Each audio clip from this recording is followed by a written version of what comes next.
দেখবেন কোরবানির আগে পশুটার চোখ দিয়া পানিগুলো গড়ায় গড়ায় পড়তে থাকে।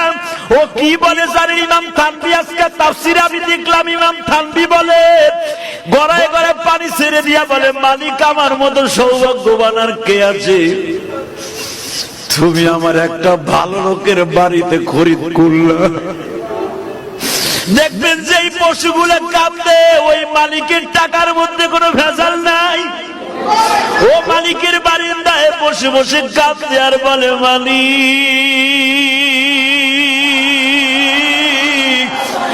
আমার ভাষা দুনিয়ার কেউ বুঝে না, তুমি বুঝাও। দেখবা কোরবানির একদিন আগে ওর মুখে কোনো খাবার দেয় না, যত দামি দামি খাবার দাও না কিন্তু খায় না। খোল ভুসি দাও খায় না, তাজা ঘাস দাও খায় না।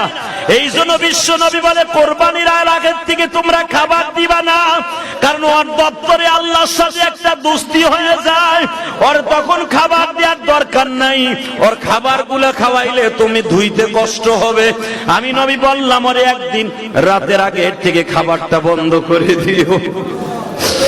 ও বলে মালিকের কাছে বলে, মালিক আর দুনিয়ার খাবার আমার জন্য নাই, আমি তোমার জান্নাতে দিয়ে খাইতে চাই, কিন্তু আমার কাছে একটা ওয়াদা দিবানি গো মালিক।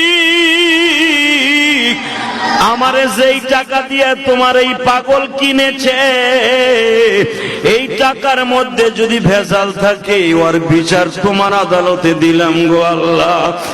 আর যদি ভেজাল না থাকে আমার পরে সওয়ার করাইও তুমি তারে জান্নাতে নিয়ে নিও।